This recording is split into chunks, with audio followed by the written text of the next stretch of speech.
I want to fend for myself, and I want to build people up for them to fend for. Hey, everybody, Clark Fredericks here with another edition of the Free Like Me podcast. Guests come in here. They speak their truth. They leave their burdens behind. They give you, the audience, some golden nuggets of advice, and they walk out of here free like me. My book, Scarred, is due for release on July 29th. It is available for pre-order over at Barnes & Noble, Amazon, anywhere books are sold. You can get a copy now.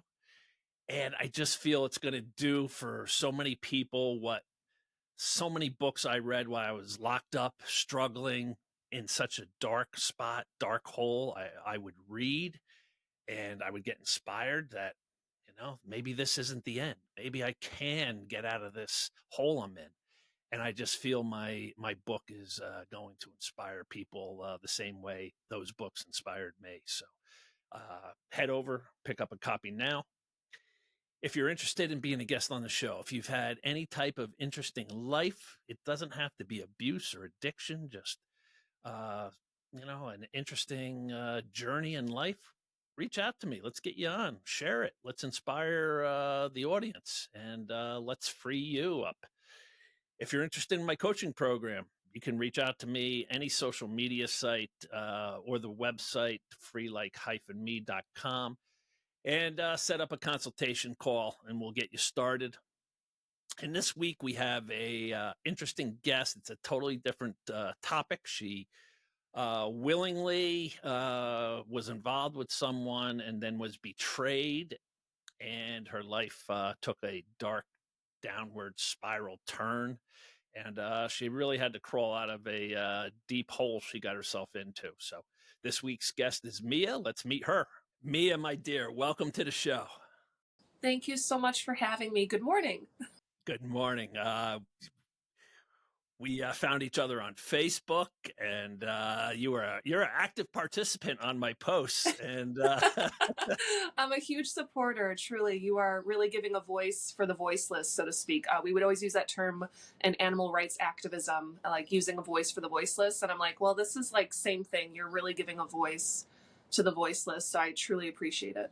Yeah, right on. And we started messaging, and I'm like, do you got a story to tell? And you're like, matter of fact, I do. So, and here we are. So I'm honored that you're here. I appreciate you coming on and sharing your journey. Definitely. Again, thank you so much for having me. I took some deep breaths, shook out all the nerves. So yeah, I'm ready. I'm here.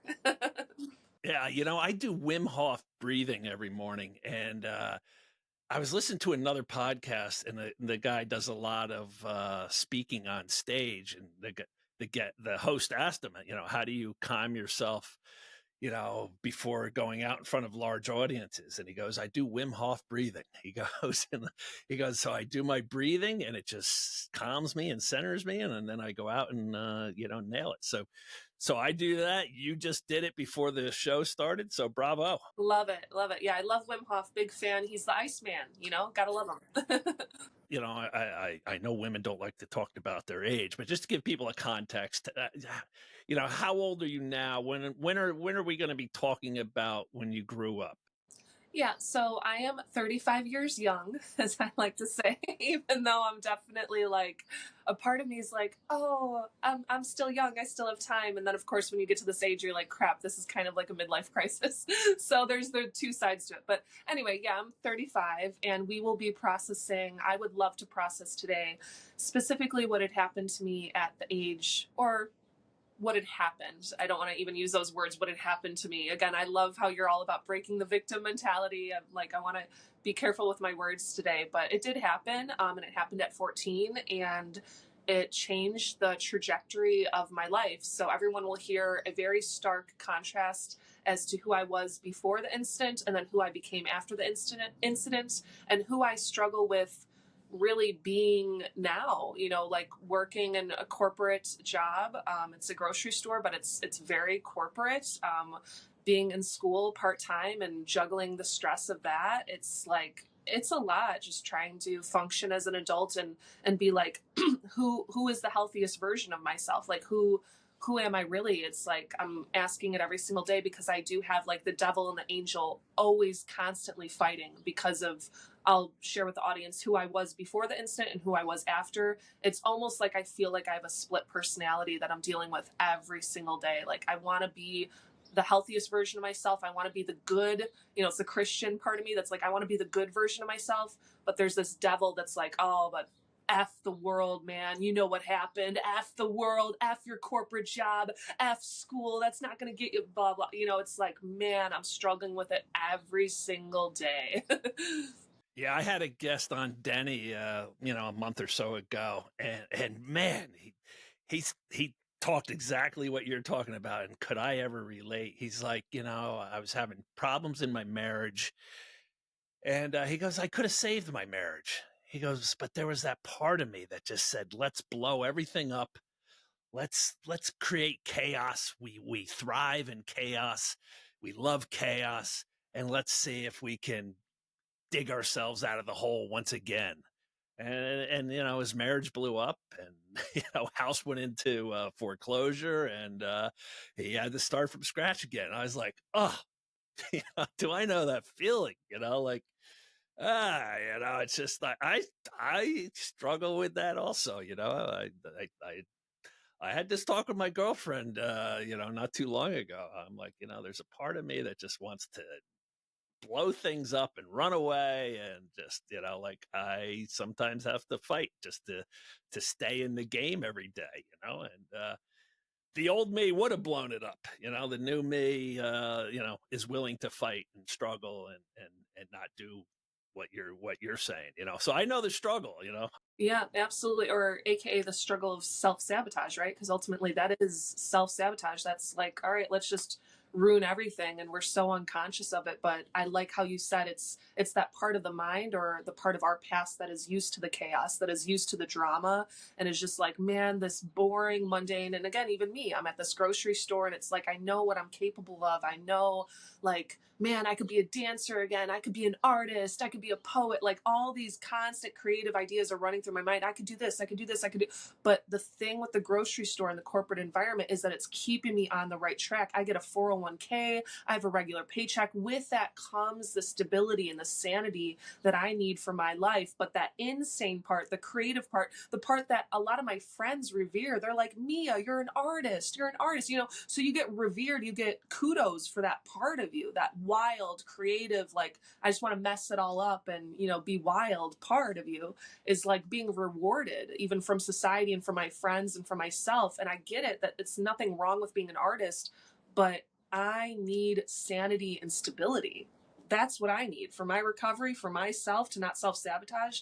That's what I need. But I'll tell you again, it's a struggle. Let's take you back to your earlier years. You were raised in Chicago, and you were raised as a Jehovah Witness. Yes. Suburbs of Chicago. And my first memories being in that Jehovah's Witness, they call it a Kingdom Hall, not like a church, but they call it a Kingdom Hall. My first memories in that Kingdom Hall would be around the age of 3. And that's when my mother and my stepdad had married, at the age of 3, in that Kingdom Hall. And yeah, like, I have memories singing and preaching, and like, these were positive memories. And one of my most positive memories, early memories, was sneaking.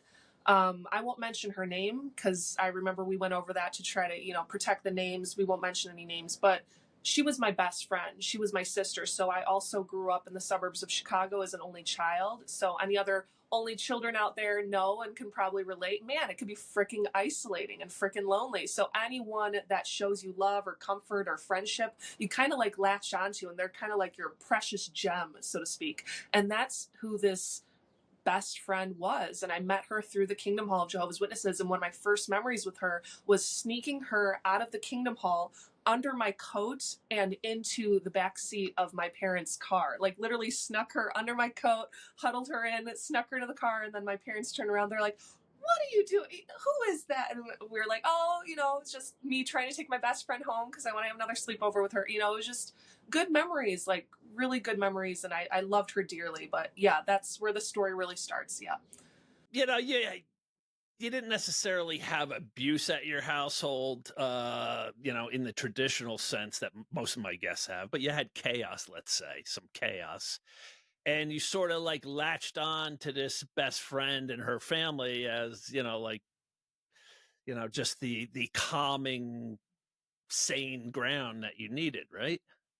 Yes, yes. And kind of like, yeah, you can maybe call it an escape, because as soon as I found out what she had going on at her house and how her family was and how they sang, and they were just very hippie. If I could use one word, they were like hippie. They were lovey dovey. They were singing karaoke every night. They had 3 dogs, 4 cats. She specifically had 2 birds in her room. I remember her singing to her birds. It was just very like a house filled with love. They were all vegetarian. Some of them were vegan, but definitely a vegetarian household. It was just like when I saw what was going on over there, I'm like, wow. But yeah, part of the story is she was out of my life for several years, and then she came back into my life. I remember going over this part of the story on the phone, is that she actually wrote me a letter. So like I said, she was a huge part of my life. She felt like a sister around the age of 4, around the age of 5. And she was then out of my life because my mother stopped going to the meetings. My mother was struggling with mental health stuff, and then got disfellowshipped by the Jehovah's Witnesses, basically banished, kicked out. No one could talk to her. And that really that was so devastating to watch my mother go through that. And then, of course, I didn't go to the meetings. What is that called? Disbanished? Disfellowshipped. So, yeah. And what does somebody have to do to get disfellowshipped?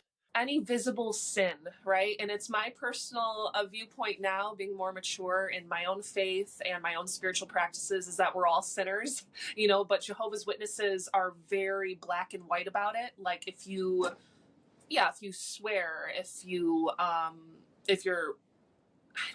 don't know, if you're caught, maybe if you're caught drinking, I don't know if they're as strict with that, but basically what my mother did was, she's always had a hard time with her emotions, so she didn't self-regulate around my stepdad. And then they were out with, they're known as elders, so elders are like basically the managers or the overseers of the congregation. And so she was out amongst them, and she didn't control her emotions. She kind of like lashed out at my stepdad in a way. I believe what was told to me, and again, I wasn't there, was I guess she like kicked him under the table or something, or she did something like rather aggressive and not ladylike. And yeah, she was disfellowshipped, and in this big congregation. And the trauma that I remember, it was maybe not a big T trauma, but a little T trauma, was I was sitting in the front row of the congregation when they announced it on the podium, like, okay, moving forward, Helen is no longer a part of our congregation. Please do not interact with her, speak with her. They started listing out the rules as to how people are not to engage with my mother. And then the whole crowd went silent. And my mother, again, bless her heart, I'm always the rebel, she's always the rebel too. She like, crowd goes silent, and then out of nowhere you just hear she's just clapping indignant, like the word would be like indignance. She was just so like, F you, man, F you, like, yeah. So I see a lot of myself in my mother, because I would have done the same thing. If you're going to disfellowship me, I would have been like, all right, hallelujah, I'm still me, I'm still going to love myself. And that's exactly what she did. But it was definitely rather embarrassing, because I was only like 7, and I'm like, why is my mom clapping right now? What's going on? Anyway, but yeah, because of that period of her being disfellowshipped and then being taken out of the congregation, Nikki wasn't as close with me. My best friend at the time, I won't mention last names, but my best friend at the time is Nikki. So the story surrounds her and her family, and I didn't see her for years. And it wasn't until around the age of 11 that my best friend then wrote me a letter, because she missed me. She missed seeing me at the meetings. And so because mom's banished, you're 7, so you're banished, with her. And then what? You reconnected with your friend, when you were teenagers, going back to the meetings. How did you get back involved in it? Or how did you get back involved with your friend?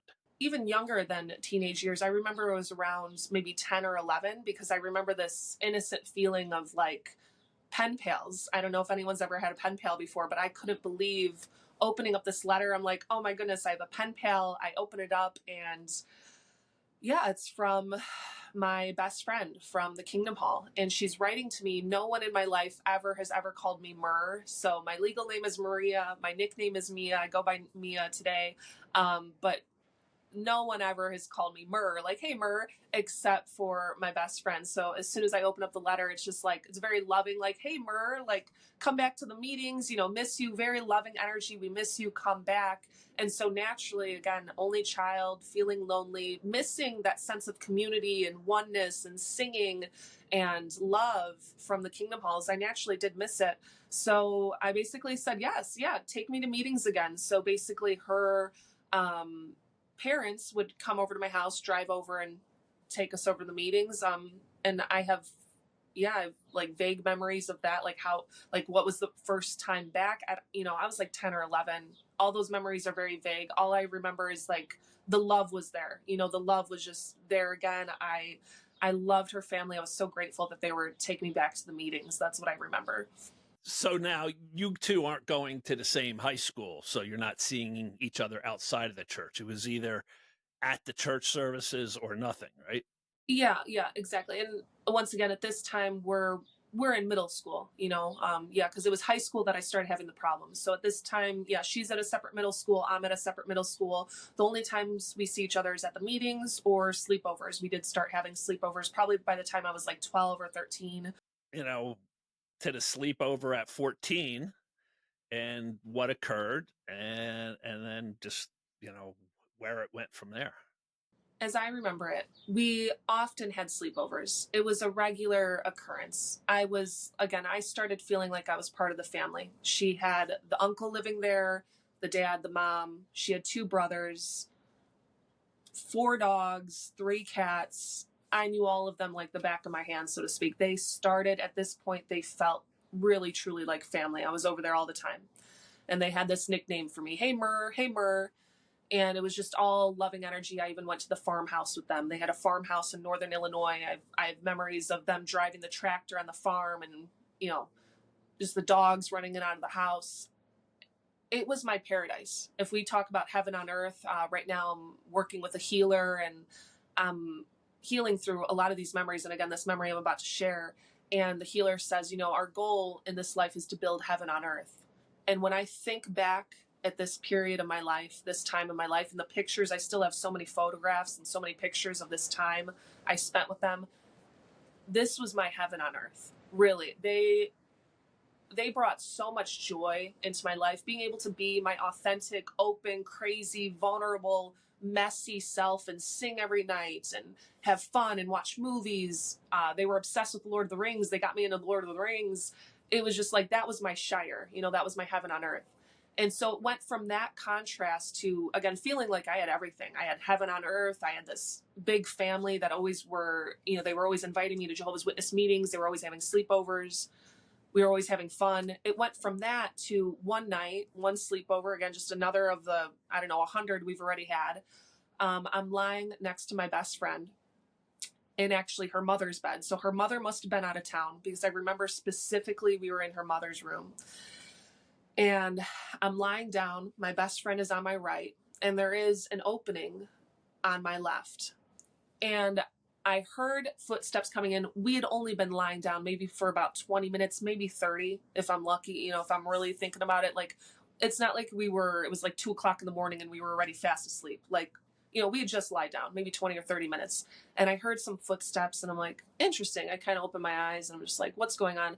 Kind of like in and out of sleep. And then all of a sudden I feel a hand on my left thigh. And I'm like, and instantly it wasn't like, and this is where it gets tricky. And this is where people, victims, survivors, whatever we want to call it, start to blame themselves, because so many times, even when I think of this memory, it was a positive thing, because a part of this that I haven't even talked about yet, you guys already know how I feel about my best friend and her family, and I love them so much. I've been expressing that so much. But one thing I kind of kept to myself that I wasn't able to really talk about with my best friend was I was falling in love with her brother. Like, to see him all the time on the guitar, there was just a 2-year difference between us. We were kind of like the same height, you know, we're into the same music. I was already falling in love with him. Like, I'm like, man, I love this guy. We had never kissed, we never talked about it, but something that I kept buried. And again, another reason why I'm on this podcast today, because I guess I have a tendency of doing that. I have a tendency of just whatever I'm feeling, I'll just shove it down or I'll push it down. I won't address it. I won't talk about it. So again, being on here today, thank you so much. This in and of itself is healing, because I see my younger self, like, poor girl, she never even talked to her best friend about how she was feeling about her brother.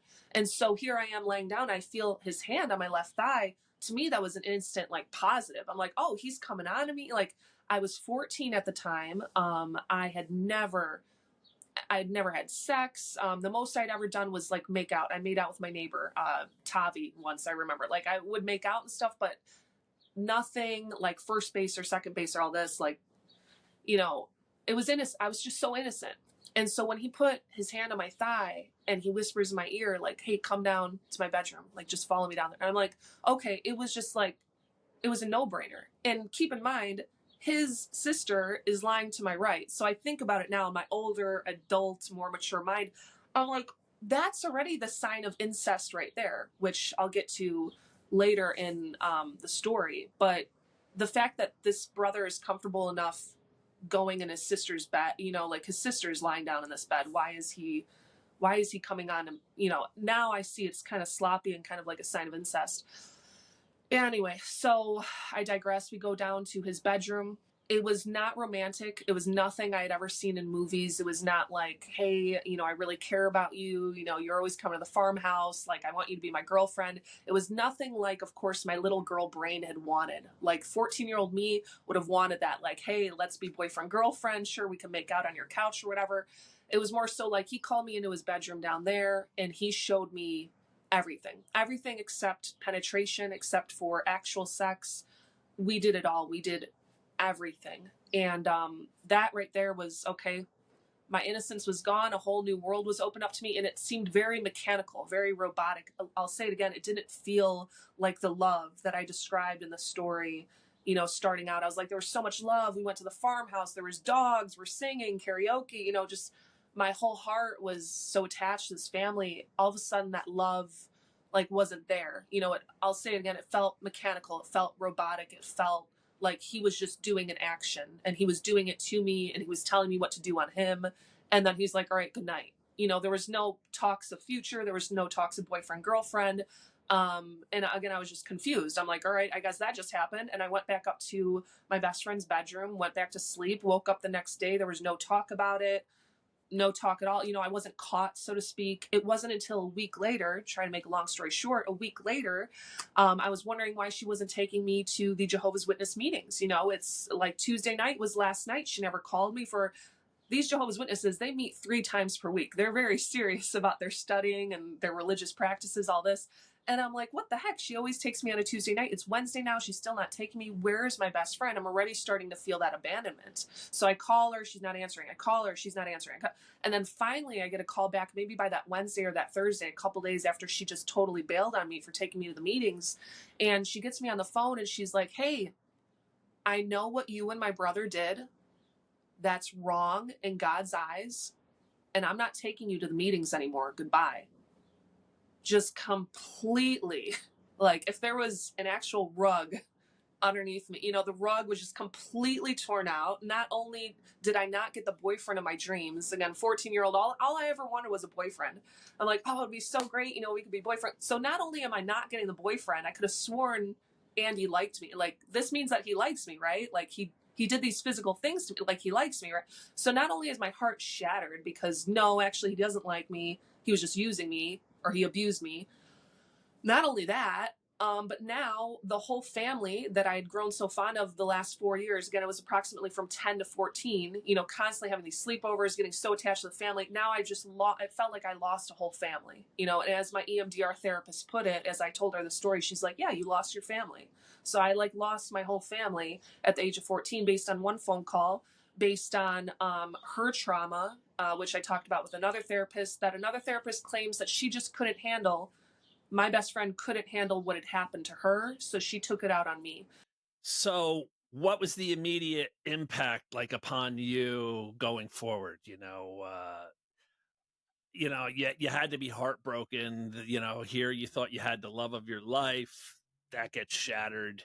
Your girlfriend was the love of your life. That gets shattered. Her family, their house, the way they acted, the way they lived, that was the love of your life. That gets shattered. And, you mentioned earlier your mother struggled with, some psychological issues of her own. So you don't have the home life you really want. So now you're sort of adrift in the ocean with no oars. And what you know, what does Mia fall into to compensate for all this? The immediate reaction was, like you said, heartbreak. I had never felt pain like that before in my entire life. I just remember bawling my eyes out. I remember being in my bed. I remember not even going to my mother or going to my stepdad, and again, at the time, since I was 14, so we're talking, this was back in 2004, we didn't talk about mental health back then. That was extremely taboo. Every time my friends or community members would mention that my mom maybe could use some medication, or maybe my mom just isn't doing so well, that was always shame. Like, there was so much stigma around mental health stuff. I just always felt shame anytime someone talked about my mom's mental health. That it's like, well, then why the heck would I go see a therapist? Why the heck would I seek out counseling? I just completely stuffed it all down then. I didn't go to my parents. I didn't go to any other friends. I had other friends at the time, like, yeah, I remember a friend who lived a couple blocks away. I didn't even tell her. I just stuffed it down. I cried. I stuffed it down some more. I cried. And that is why, Clark, I really, like found definitely like a role model within you and your story, and how you're like, how I can relate. Like, I stuffed it down too, but you stuffed it down, and your story shows the actual consequences of stuffing it down for too long. It could end in murder. It could end in abuse. It could end in you being the abuser. So I'm like, when I heard your story, I'm like, that's what I did. I stuffed it down. I didn't talk about it. It was so taboo. Mental health was such a stigma. I didn't feel safe. I didn't feel open enough to talk about what had happened to me. So yeah, again, I stuffed it down. I cried a lot. I definitely cried. I felt my feelings, but those feelings became just too much, too intense, that yeah, within 2 years I was on drugs, basically. By 16, that door was opened to me, through one friend in high school sitting in front of me. He's like, hey, did you know about these cough pills, these cough medicine pills? I'm like, what the heck is that? And he starts telling me about parties. One party introduces another drug. I was on like 4 different drugs by the time of 16. Yeah. And what type of drugs are we talking? LSD, mushrooms, cocaine, marijuana. And I drank for my first time as well. I think it was alcohol. I'm pretty sure it was alcohol and marijuana first. Those were the first things I ever tried.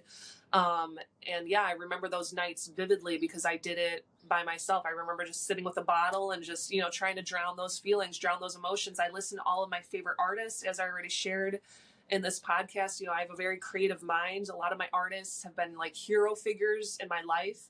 And so my hero figures at that time became like Jim Morrison, The Doors, The Beatles, The Pixies, Rob Zombie, Marilyn Manson. I just had all this music playing in my head, and the music, the art became my escape. These drugs became my escape. But yeah, my life definitely started going down the toilet, and I just didn't care. I'm like, you know what? If life comes with this much pain, comes with this much hurt, comes with this much suffering, that I had my family, so to speak. I was in love. I wanted Andy to be my boyfriend. Nikki was my best friend. I felt like I had everything. From going to feeling like you had everything to then absolutely nothing, like rock bottom at 14. Your little mind I couldn't even process it. I was just so traumatized. I was just like, what the hell? When we're taking all these drugs at a young age, I would imagine it's tough to, perform well in school. How had you been as a student before drugs, and what was the after effect on your studies? And Yeah, and I was a huge theater nerd, so I stayed true to the theater nerd in me. I stayed true to because you asked about sports and stuff. I stayed true to the after curricular activities, but definitely a lot of people were worried about me. And I think back to those days. I think back about those few teachers that pulled me aside and they were like, "Hey, are you okay?" Like they were really concerned about me, and yeah, I wasn't doing so well, but. Point being, at 14, again around the time of the abuse, at the age of 14, my freshman year in high school, I was in the top 25 of my class. Out of a class, I think there was 250 kids in the class. I was number 14 out of 250, so I was doing really, really well. I was in all AP classes, just super nerd. The way I put it is I was living my life perfectly. I was Miss Perfect, going to the Jehovah's Witness meetings, getting straight A's in school. And I see now, because of what had happened with Andy, Nikki's brother, and the moment of abuse, I see how it went from that to then I just flushed everything down the toilet. My grades, I did end up graduating, but again, my grades were horrible. My GPA, what I graduated with, is embarrassing. I think it was like 2.5 or 2.6. It was just something so embarrassing because, like I said, I had everything going for me. I was number 14 in my class. And I just barely graduated. I remember one of my math teachers, as I was approaching the podium, I had the green cap on. I remember the green gown, and we're all standing in line to walk up to the podium and accept our diploma. And the teachers greet you and they wave to you. And I remember my one math teacher, because I had to take extra like night classes just to pass that math class. I remember, I think his name is Mr. Gonzalez or something like this. He was standing at the little gate towards the podium where all the teachers were standing and waving and encouraging the students. And I just remember him standing there waving. He's like, "You could do it, Mia. You can do it." He just like believed in me. He's like, "You could do it," because I remember he saw me struggling through math so hard. So I struggled to even graduate. But I will say it on a positive, I did graduate. was it just your grades they were witnessing when they would pull you aside and say, "Is everything all right?" Or are they seeing a change in your behavior? Or is it just simply grades? What what did they notice about you? Did your parents notice stuff about you and talk to you? Yeah, my parents kept on trying to tell me to stay on the right track. They were good parents at the time, and I have so much regrets and shame and remorse for basically around the time that I put them through hell. I definitely put them through hell because I remember my mom even saying out loud, she's like, "You're going down the exact path that I went down." She would scream that at me when I would ask her for rides. I would ask her like, "Oh, I got to go to this theater meetup," or, "Oh, I got to go to this whatever." I would just say whatever to go to a party or to go out, and she would be like, "Oh, you're going down the same path that I went down." She would yell it at me and she would tell me, "This is not the path. This is not the path." So they did their best, but man, I was that punk teenager. I was a rebel. I was just hating life, hating school, like lashing out. And there is one teacher that comes to my mind. He was my English and he was my theater teacher, because you asked, what were the teachers saying when they pulled you aside? And I remember this one specific instance. We were going down to Southern Illinois for, I believe it was like an improv competition. Because like I said, huge theater nerd, did a bunch of improv after school. And so we're down there for a competition. We actually were able, I don't know how, they put us up in a hotel. The school put us up in a hotel. Sounds so fancy to me now. But yeah, anyway, we were put up in a hotel, and I remember being in my hotel room. I think I had a little thing of chocolate mushrooms, so I remember was probably just planning to have a night, just tuning out, just, F the world and I'll take these mushrooms, whatever. And then the guilt, the shame just swept over me as I opened the hotel door because someone was knocking. It was my teacher, one of my favorite teachers. Still love him to this day. Won't say his name, but I am friends with him on Facebook. Love him so much. I had to do some credit hours when I actually ended up pursuing further education in 2017. I had to go to a local school and shadow a teacher. And I shadowed him. And I remember he was definitely like a father figure in my life, because he actually, at that hotel room, he showed that he cared. I opened up the door and he's like, "Hey, Mia, are you sure you're okay in here? Like, I'm getting really concerned. You're not showing up on time to things," stuff like he was just fathering me. It wasn't like a teacher, like he came at me like a father in that moment. That's why, because I remember specifically the feelings of shame and guilt. Like, man, I had let this guy down. I was one of his top performers in improv and acting in the school plays. And here I am just planning to spend the night to myself with these, like, again, the memory's so blurry. I think it was like chocolate mushrooms. Like, I just wanted to maybe have a drink, do some mushrooms, just like tune out, escape the world. And here's this guy at my door, he really cares about me and my potential. And at that point in my life, I really was just like, F it all, F my potential, F this guy, this teacher who cares about me. But again, he was really sweet, knocking at my door, just making sure I was okay. And like I said, I reconnected with him in 2017. And we even went out to eat after I shadowed his class. And he even told me one of the best compliments I've ever received in my life.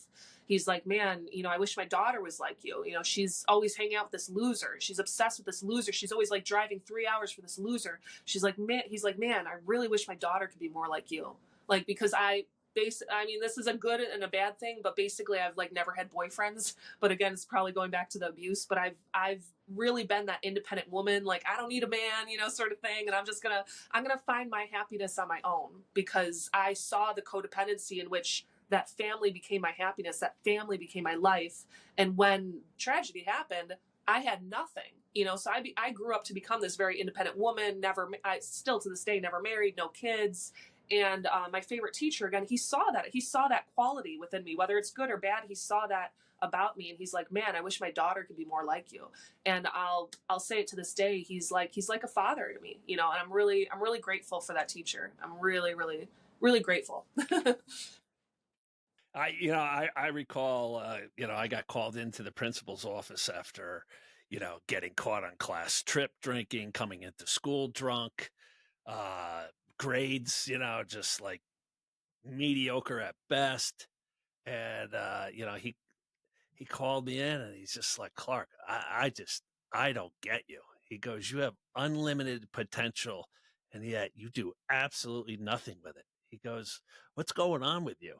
And I got choked up. I felt this bile rising up from my gut, that wanted out. And it was like my last chance as a teenager before going into adulthood to like maybe get it all out of my system, what happened. And instead I just like swallowed it down and just put up my hands like that. And I'm like, I don't know, dude, I don't know what you want me to tell you.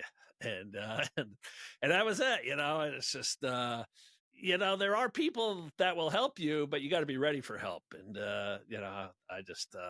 I wasn't ready. I wasn't ready to confront anything. And so it's just, and then it was full steam ahead, freight train going downhill, from there, it was, Yeah. and I ran that train downhill for decades, for as long as I could, until it derailed, so, how, after you graduated, what happens with Mia's life? Does the drugs and the drinking, stay a part of it? Where, what goes on with you? Totally morphed into the party girl persona. Yeah, I became a party girl. I was that rebel. I was that free spirit. Again, there's still a huge part of me that still feels that I am. Like, there's still that huge part of me that's like, I want to book a flight tomorrow. I want to experience the world. I want to travel. There's maybe always going to be that part of my personality that's fun and adventurous and explorative. But the only difference is back then it was toxic and it was unhealthy, and I was destroying myself and damaging relationships. And my closest friends saw it. I had two close friends, Carrie and Peter, and they saw it. And by the age of 23, they were out of my life. They were pretty much just like, peace, good luck with your life, Mia. You're going in the wrong direction. They couldn't have any part of it. So once again, more loss. I already had the loss at 14, lost this whole family. By 23, again, another big losses in my life, because I was just on the wrong path, man. I always say, if I could take back the ages from 16 to 24, if I could do over any part of my life, and people always say, oh, don't have regrets. No regrets. People live with this motto, no regrets. Are you kidding me? I absolutely have regrets. And if I could do it, if I had a magic wand, I would absolutely do over from 16 to 24. Cause yeah, I appreciate what you just said. You're like, man, I had I had opportunities to open up about what had happened to me. I had opportunities, I had choices, I had moments, but I didn't. And I feel as though, once again, you're part of the story really, really opened my eyes as to what had happened to me, because what had happened to you happened. And then shortly after that, drugs and self-destruction. But you said you went on like a 20-year streak. It was like 20 years. And I'm telling you, when I listened to your story on Soft Wet Underbelly, I'm like, wait a minute. That's what happened to me. Maybe it wasn't the exact form of assault or abuse. It didn't look the same. But I'm like, wait a minute. That's exactly what happened. Because if I could, I would reverse, I would erase. I don't want to do 16 to 24 again. 16 to 24, I was a hot mess. I was embarrassing. I was ruining my life. I was destroying my body. I was ruining friendships. I was horrible. I just feel so bad for that younger girl. You mentioned those two friends, that at 23 were like, you're just going off the rails. We gotta, we're going in this direction. You're going that direction. I just connected a few months back with a friend from high school. It's been 40 years, and we were buddies in high school, and I said to him, I'm like, what the hell happened, bro?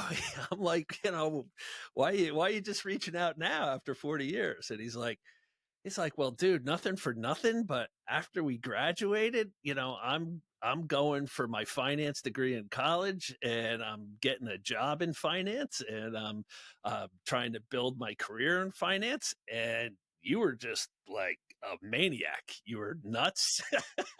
he goes, and we were just going in opposite directions, and I like had to cut you loose just, so I could concentrate on what I was doing with my life. And I preach about that in all my posts now. And it really was like a slap across the face that was back then. Like I was that dude. I was like, wow, that was me. And so I said to him, I go, wow, I totally get that, man. I go, and I preach to people now, like if people aren't helping you in your journey, you got to cut them loose, like you got to surround yourself with people that are of the same mindset and the same strength and the same heart and are going in the same direction. And if not, you got to let them go, so my buddy let me go, and I totally got it. So I can understand exactly what you said there. You got into burlesque dancing. You, you even told me one of your boyfriends had a Satan picture of Satan on his back. Well, specifically the word. He had the word Satan. Oh, he had the word Satan. Let's be specific here. So the Jehovah's Witness is now dating a guy with Satan on his back. Literally, that is exactly how and I swear, yeah, when we had the phone call, I recalled one of the craziest, most scary, traumatic memories of my life. And it involved that guy with the Satan tattoo on his lower back. So that was around the age of 17 or 18, because actually this really traumatic, crazy moment saved me in a lot of ways, because then I would have definitely ended up a cokehead and probably dead at some point, right? But I had this wake up call. Basically, yeah, my boyfriend at the time, I was like 17 or 18, he was dealing coke out of his apartment with his dad. So I remember doing lines of coke with his dad being hooked on this MD stuff. I remember he would get bottles of MD, Mad Dog or whatever, and he would just like down these bottles. The dad, I felt so bad for him, so bad. He would have probation officers coming in the apartment all the time, checking in on him. He's supposedly staying sober. When again the probation officer would leave, we'd be doing lines of coke out of Wes's bedroom. I'm just like, what the hell? Like the fact that I cannot believe I went through this and I saw this. So it's a random night, random morning. We're passing along the tray. It's like 3 a.m. And that's when I start to realize, like, wow, this tray has been going on it's been going around the room for a while, and we're like wired. We are like wide awake. I'm like, dude, this has been going on for a little, like my logic starts kicking. Maybe I need to slow it down with cocaine, right? Thank goodness there was a knock on the door, and it was his child's mother bang at the door. Hey, you're supposed to take the kid today. So it's one of those situations. He's abandoning his kid. The guy I'm dating is not a good father. He's not even, taking care of the kid, whatever. So I already hear this banging. I'm in the closet, like holding the Coke tray. I'm thinking, okay, this is like not good. This is just not looking good for my life. This is not good. We have the baby mama knocking at the door. We have the dying day. I felt like he was dying, like just literally like what's that movie, Leaving Las Vegas, or where he goes to Las Vegas to kill himself. That was this guy's dad. He was just like clearly killing himself with alcohol. I'm like, what the hell? I need anyway. The cocaine had me up all that night. I leave the closet. I leave that situation. Dude I was dating had to go. I think he was working at the zoo at the time. He's like, all right, I gotta go to the zoo. And it's like 6 a.m. that he had to leave for work, 6 or 7 a.m. So I'm like, all right, I need to walk off this cocaine bender. I need to walk it. I need to get fresh air. So I start circling the block a couple of times, circling the block. And then all of a sudden it really starts to kick in. I mean, after that long of time, I had 0 hours of sleep that night. Imagine 0 hours of sleep and probably on an 8-ball of Coke. So I'm wired out of my mind, no sleep in my system, tried to walk it off. And then on the walk, I start feeling my heart pounding on my chest, and my body, my intuition is telling me, dude, you need to go home, go to your bedroom, and you need to, I know it now through yoga, but you need to ground. You need to ground down to the ground. You need to find something calming, soothing, maybe put a blanket around you. You need to calm down because your heart is like racing out of control right now. So I go into my bedroom, and I remember I'm sitting there. My mom is outside of my bedroom. And I swear to you, I look in the mirror, my eyes are dilated to the brim, which I didn't even know could happen off cocaine. I think I already shared in this story. At 16, I tried LSD, I tried mushrooms, so I was already experimenting with psychedelics. I know psychedelics make the eyes dilate. But here I am on 0 hours of sleep, like an 8-ball of Coke in my system, and my eyes were black. They were just all black. My eyes were completely dilated to the brim. I see all black. And then that's when I start freaking out even more. I'm like, oh my God, I'm dying. And I look down at my hands, and my hands are slightly blue, slightly purple. And that didn't look good either. So I was convinced, I'm like, I'm dying. So I sit down on my bedroom floor, and I know my mom is outside my bedroom. And I just start praying. At that time, keep in mind, I'm the atheist, right? I'm the atheist who's dating this guy who has Satan tattooed on his lower back. Doing all the wrong things, helping him deal cocaine, supporting him, not supporting his child, just all this horrible stuff. His dad is dying from alcoholism, just wrapped in a world of atheism and toxicity, right? That's how I guess I could explain it. So obviously don't believe in God anymore at this point, but yet when I'm dying, literally, I was convinced my eyes are dilated to the brim. My hands are kind of blue and purple. My heart is pounding on my chest. I'm convinced I'm dying. Guess what I turned to? Because I was only maybe 17 at that point, and keep in mind, I was still going to the meetings at 14. So I guess I kind of forgot about the fact I still had a Bible in my armoire behind me. I'm like, I don't know why I kept this thing, but I guess it's still there. Anyway, so I'm sitting there dying. I'm like, I'm going to take out this. So I took out the Bible. I just held it. And I started praying. I'm like, please, God, I don't want to die with my mom outside of my bedroom. She would find me. That would kill her. That would ruin. She's already had enough loss. She's lost her mother when I was 5. She lost her brother when I was 7. She's gone through enough. My heart went out to her. It was no longer about me. I'm like, if I die in this moment from cocaine, it will ruin her. So yeah, I held close to that Bible. Again, a Bible I hadn't touched in 3 years. I started praying. I begged God. I was like, please, of all moments that I'm going to die, please let it not be this moment. And that was my plea. That was my call out to the universe. Obviously, I'm still alive to this day. I don't even remember what had followed after that. I think some more deep breaths. I think maybe I chugged a gallon of water or something. I laid down for a nap. But I never ended up going to the emergency room. I wasn't like officially ODing, but what I saw, again, what I experienced in my body, the hands turning colors, the eyes dilated to the brim, my heart pounding on my chest, what I saw was these were the last moments of my life. And so I always keep that with me. Anytime I meet like a hardcore avid atheist, I always think, because I've seen both. I've been religious, I've been spiritual, I've been atheist. I've not only seen both, I've seen it all. I've been through it all, I've seen it all. And whenever someone's like a diehard atheist, oh, nothing matters, nothing exists, blah, blah, I just want to see them in their last moments of life. I want to see how they react, how they respond to their body physically dying and their spirit coming out of their body, who are you going to call to? Who are you going to want to talk to? Who are you going to want to be close with? It's God. I'm like, I was a hardcore atheist at that time. And I'm like, no, I need God in my life right now.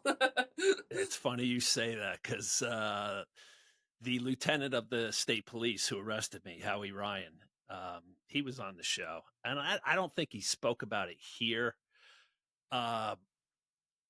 But being a cop, seeing death every day, he ran the crime scene team, and just not much faith, basically zero, and you know, and he worked 9/11, and I think it's 4 out of 6 people on his team got cancer from working at Ground Zero, including him.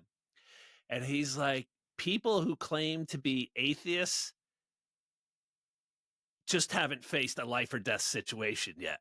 He goes, because when you do, he's like, you're praying to the big man upstairs. he goes, and that was me. He's like, he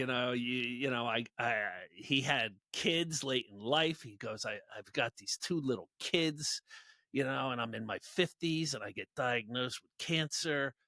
And he's like, all of a sudden it kicks in. You're like, I want to live. I want to be here with my kids, my wife. I'll do whatever I have to do. I'm going to start praying to the God I never had time for when I was younger. And that's what he did. And you said the same exact thing, and that's what he said to me, is like, all atheists, I just feel, haven't faced a life or death situation yet, because they'll call out to God when that time comes. 100%. That's what I live by now from my own personal experience, and I agree with him. Yeah. Absolutely. So you struggled all through to your late 20s, and at 27, you finally took getting sober seriously. What was it at 27? Was there something that clicked in you, or was there did you reach some sort of rock bottom? Why at 27 did you finally take sobriety serious? I love this question, because this is the part in my story when my story starts to change, where like true change starts to happen. And it wasn't exactly 27 that I really wanted to get sober. It was actually 25. 25, I had another like health thing, something with, my liver levels were off, because again, the partying and all this, and like, my skin started turning kind of yellow. It was just so scary. I was like, oh my God, I started feeling, once again, that feeling I described at 17, I started feeling like I was dying again at 25. I'm like, what the hell? I'm going like through a quarter life crisis. I'm like, why the hell am I so unhealthy at 25? What's going on?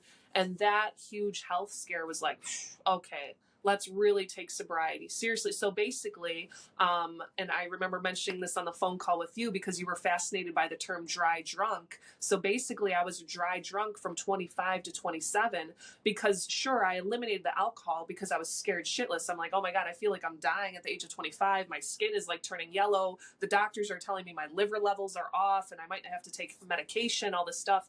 And I'm very like holistic. I try to stay away from medication at all costs. If I can heal myself, if I can do it in natural ways, I will. That's just always been who I am. And so at 25, I'm like, all right, in order to DIY, do it myself, then I have to start making severe changes. I have to start eating better. I have to eliminate alcohol. So actually, I went vegan and I became a dry drunk. I was like a dry drunk vegan. But at 27, there was a bigger change. 27 was when I found a great counselor. I had a great counselor in my life. He helped me with a lot of my codependency issues. He was the one who taught me what being a dry drunk was. So then I started doing deeper work, still not knowing the deeper work was, okay, where did all this start? It started at 14. It started because of the abuse, right? I'm able to see it now through stories like yours, Clark, and through having processed it through EMDR therapy. Like, wow, that is why. That's why.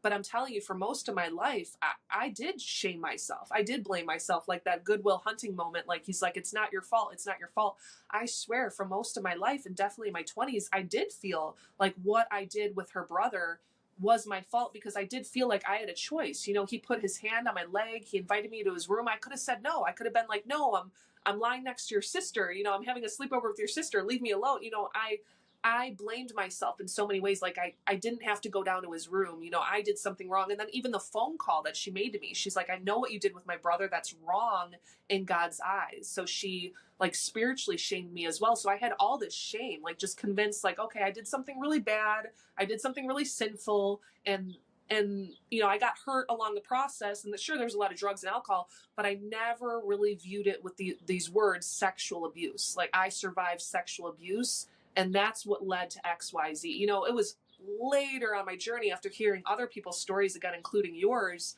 and after going to so many therapists, that I'm realizing like, wow, it really wasn't my fault. You know, I was just a kid. I was 14. It wasn't my fault. It happened. It led to many other things. But holy shit, for so long, Clark, I don't know about you, but for so long I blamed myself. Oh, that's what we do. That's, you know, it goes with the territory. Yeah. So how long have you been sober now? 10 years since I'm 35 now, because again, at 25, I'm like, I gotta get sober. I wanna live. It's been 10 years, but it's not to say like sober from alcohol that was killing me. Yeah, that was my goal. I didn't have a problem with drugs. Like I told you, the cocaine near overdose, what I thought was an overdose, that wiped my slate clean of any drug use. That traumatized the hell out of me. I'm like, I'm never touching drugs again. So from drugs, it became alcohol. From then quitting alcohol, I'll be admitting, it became sex. It became escapism through travel. I managed to go to 10 different countries in my 20s. 10 different, actually 9, because one of those countries I actually went with the X with the Satan tattoo. We went to Jamaica together. But excluding Jamaica, you know, like 9 countries in my 20s, because I was just constantly escaping. So I want other addicts to be aware of that as well. You could be all like, oh yeah, 10 months sober today. Oh yeah, 12 months sober today. But I take that all with a grain of salt, because I've lived it. I've lived the path of, okay, I want to be sober, I want to be healthy, and you quit it. You quit it cold turkey. But you have to ask yourself these deeper questions. Are you a dry drunk? Are you a dry sexaholic? Are you a dry, I don't know, cocaine? You know, are you dry? Are you just simply quitting the substance and not getting to the root, the core of the deeper trauma? It's ultimately trauma that I see. Like, are you just bypassing that trauma? Or are you just quitting the substance? Like, what are you doing? So yeah, technically my sober journey has been 10 years, but like I said, that it, you know, it became other things. So it's constantly a journey of me checking in with myself. Like, am I having too many fantasies of escape? Basically, like, do I want to escape? You know, when I was getting out of prison, I dealt with a therapist in prison my whole time there. And when I was getting ready for release, she said to me, she goes, Clark, you know, you've used sex as a drug, as a numbing agent, as an escape your whole life. Sex is just like any other drug. And she goes, you know, you're going to be getting out, you know, people may view your story and latch onto it, and women may want to latch on to you. And she goes, you know, for you to stay healthy, you need to avoid sex. She goes, don't just start, you know, because you're not doing drugs or alcohol. Don't say, well, I can do this then, you know. She goes, it's the same thing. And she goes, just try to stay healthy and don't, you know, just start jumping into one bed after another. And I listened to her, and I had so many opportunities. And you know, I went 7 years celibate, you know, before I had sex. And she was right, you know, because that was always my go-to, you know. just like you shared, you know, sex is you know, can be abused just like any other drug or alcohol. 100%, 100%. And it's so sad to see. I mean, the society is opposite right now. We see with porn addiction, we see with even Instagram. You open up Instagram and everyone sees it, like just women dressing provocatively. I took a huge step in my own journey of just being like, yeah, as I told you, I admitted to myself, right? The first step is admitting you have a problem. And I had to admit to myself, I'm like, okay, I'm not drinking or doing drugs. Sure, I'm this sober, hippie, yoga teaching vegan, you know, once again, thinking I'm doing everything right by, I'll just be a yoga teacher. I'll just be, you know, you attach to these identities, you attach to these labels, thinking that that'll just heal everything. But again, the actions, what are you actually doing? And when I looked at my actions, again, had to go back to that first step. I'm like, well, I'm still not in the relationship that I desire. I still am not in a healthy, loving relationship, because it's a lot of like one night stands. It's a lot of like guys just being attracted to me, you know, for my looks or my body or what I can give sexually. I'm like, why aren't guys wanting something deeper? Why, you know, so that's always been my thing. It still is. I'm like, man, I want the real deal. I want connection. I want love. I know what I'm about. I have such a big heart. I know what I'm about.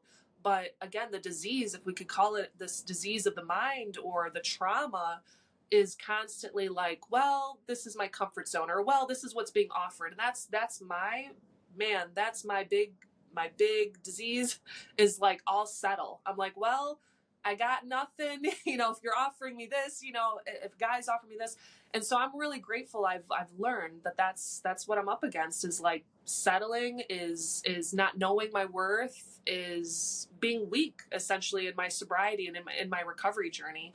And so I want full sobriety. I want to be able to say I was 7 years celibate. I did 2 years, Clark. I did 2 years. I didn't do 7 years. I did 2 years, but I want to be able to have that strong spiritual strength about me that's like, I deserve true love. I deserve true connection. I deserve something healthy rather than something fleeting and something complicated, something toxic. I'm just like, I'm getting too old for that. Again, I'm 35. I don't need that drama in my life. I don't need it, you know? To sum it up, what have you learned on your journey? What keeps you structured? You know, here's your little ball, your golden nugget to share with the audience here. What would you share? It's definitely a journey. Don't latch on to labels in your journey like I did. I thought, okay, now that I'm vegan, everything will be fine. Okay, now that I'm a yoga teacher, everything will be fine. It truly is a daily practice. If you want to be strong in sobriety, it's a daily thing, and you have to focus on your actions. You can't focus on the appearance of sobriety or the surface of sobriety, what you think it might look like. Get to the heart of what sobriety is. And I think what the heart of sobriety is living from a more healed place, that version of yourself before the trauma happens. So I'm not saying I want to be immature like a 13-year-old, but I want to have the heart, the spirit of a 13-year-old again, because my heart and my spirit was broken at 14 with the abuse. But it is always my daily goal to get back to, okay, who's the original me? Or in yoga, it would be, who is the true self? Who is that true self? Who is that inner self? Through meditation, we find that self. So that's what I would gift the world, is come back to your true nature, come back to your true self.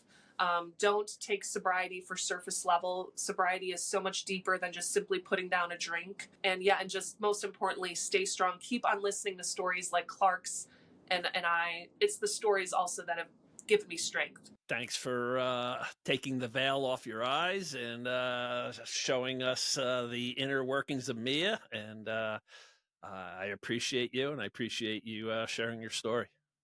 All right, everybody, there you have it. Mia and her journey. So many of us can be dry drunks just because you're not snorting a big fat line of Coke or guzzling a bottle of vodka.